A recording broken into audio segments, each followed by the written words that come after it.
4ஆம் அதிகாரம். போவாஸ் பட்டண வாசலில் போய் உட்கார்ந்து கொண்டிருந்தான். அப்பொழுது போவாஸ் சொல்லி இருந்த அந்த சுதந்திரவாளி அந்த வழியே வந்தான்.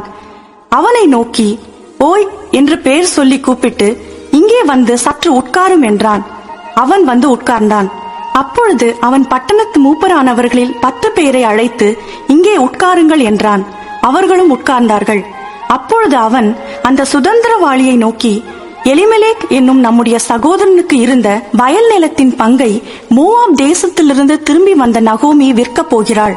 ஆகையால் நீர் அதை ஊராருக்கு முன்பாகவும் என் ஜனத்தின் மூப்பருக்கு முன்பாகவும் வாங்கிக் கொள்ளும்படி உமக்கு அறிய பண்ண வேண்டும் என்றிருந்தேன். நீர் அதை சுதந்திர முறையாக மீட்டுக்கொள்ள மனதிருந்தால் மீட்டுக்கொள்ளும். அதை மீட்டுக்கொள்ள மனதில்லாதிருந்தால் நான் அதை அறியும்படிக்கு எனக்கு சொல்லும். உம்மையும் உமக்கு பின்பு என்னையும் தவிர அதை மீட்கத்தக்கவன் வேறொருவனும் இல்லை என்றான். அதற்கு அவன், நான் அதை மீட்டுக் கொள்ளுகிறேன் என்றான். அப்பொழுது போவாஸ், நீர் நகோமியின் கையிலே அந்த வயல் நிலத்தை வாங்குகிற நாளிலே மரித்தவனுடைய சுதந்திரத்தில் அவன் பெயரை நிலைநிற்க பண்ணும்படிக்கு அதை மரித்தவன் மனைவியாகிய மோவாபிய ஸ்திரீயான ரூத் கையிலும் வாங்க வேண்டியது என்றான். அப்பொழுது அந்த சுதந்திரவாளி, நான் என் சுதந்திரத்தை கெடுக்காதபடிக்கு நான் அதை மீட்டுக் கொள்ள மாட்டேன். நான் மீட்கத்தக்கதை நீர் மீட்டுக்கொள்ளும், நான் அதை மீட்டுக் கொள்ள மாட்டேன் என்றான். மீட்கிறதிலும் மாற்றுகிறதிலும் சகல காரியத்தையும் உறுதிப்படுத்தும்படிக்கு இஸ்ரவேலிலே பூர்வகால வழக்கம் என்னவென்றால், ஒருவன் தன் பாதரட்சையை கழற்றி மற்றவனுக்கு கொடுப்பான். இது இஸ்ரவேலிலே வழங்கின உறுதிப்பாடு. அப்படியே அந்த சுதந்திரவாளி போவாசை நோக்கி, நீர் அதை வாங்கிக் கொள்ளும் என்று சொல்லி தன் பாதரட்சையை கழற்றி போட்டான். அப்பொழுது போவாஸ் மூப்பரையும் சகல ஜனங்களையும் நோக்கி, எலிமெலேக்குக்கு இருந்த எல்லாவற்றையும் கிலியோனுக்கும் மக்லோனுக்கும் இருந்த எல்லாவற்றையும் நகோமியின் கையிலே வாங்கிக் கொண்டேன் என்பதற்கு இன்றைய தினம் நீங்கள் சாட்சி.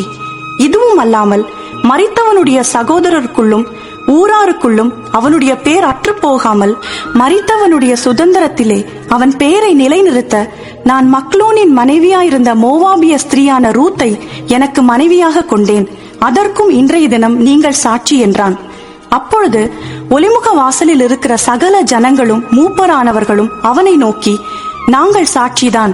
உன் வீட்டிலே வருகிற மனைவியை கர்த்தர் இஸ்ரவேல் வீட்டை கட்டுவித்த 2 பேராகிய ராகேலை போலவும் லேயாளை போலவும் வாழ்ந்திருக்க செய்வாராக. நீ எப்பிராத்தாவிலே பாக்கியவானாயிருந்து பெத்லகேமிலே புகழ் பெற்றிருக்க கடவாய். இந்த பெண்ணிடத்திலே கர்த்தர் உனக்கு அருளி செய்ய போகிற சந்தானத்தினாலே உன் வீடு தாமார் யூதாவுக்கு பெற்ற பேரேசின் வீட்டை போல ஆக கடவது என்றார்கள். போவாஸ் ரூத்தை விவாகம் பண்ணினான். அவள் அவனுக்கு மனைவியானாள். அவன் அவளிடத்தில் பிரவேசித்த போது அவள் கர்ப்பம் தரித்து ஒரு ஆண் பிள்ளையை பெற கர்த்தர் அனுகிரகம் பண்ணினார். அப்பொழுது ஸ்திரீகள் நகோமியை பார்த்து, சுதந்திரவாளி அற்று போகாதபடிக்கு இன்று உனக்கு தயை செய்த கர்த்தருக்கு ஸ்தோத்திரம். அவன் பேர் இஸ்ரவேலிலே பிரபலமாக கடவது. அவன் உன் ஆத்துமாவுக்கு ஆறுதல் செய்கிறவனும் உன் முதிர் வயதிலே உன்னை ஆதரிக்கிறவனுமாயிருக்க கடவன். உன்னை சிநேகித்து 7 குமாரரை பார்க்கிலும் உனக்கு அருமையாயிருக்கிற உன் மருமகள் அவனை பெற்றாளே என்றார்கள். நகோமி அந்த பிள்ளையை எடுத்து தன் மடியிலே வைத்து அதை வளர்க்கிற தாயானாள். அயல் வீட்டுக்காரிகள் நகோமிக்கு ஒரு ஆண் பிள்ளை பிறந்தது என்று வாழ்த்தி அதற்கு ஓபேத் என்று பெயரிட்டார்கள். அவன் தாவீதின் தகப்பனாகிய ஈசாயின் தகப்பன். பேரேசுடைய சந்ததியின் வரலாறு: பேரேஸ் எஸ்ரோனை பெற்றான், எஸ்ரோன் ராமை பெற்றான், ராம் அமினதாபை பெற்றான், அமினதாப் நகசோனை பெற்றான், நகசோன் சல்மோனை பெற்றான், சல்மோன் போவாசை பெற்றான், போவாஸ் ஓபேதை பெற்றான், ஓபேத் ஈசாயை பெற்றான், ஈசாய் தாவீதை பெற்றான்.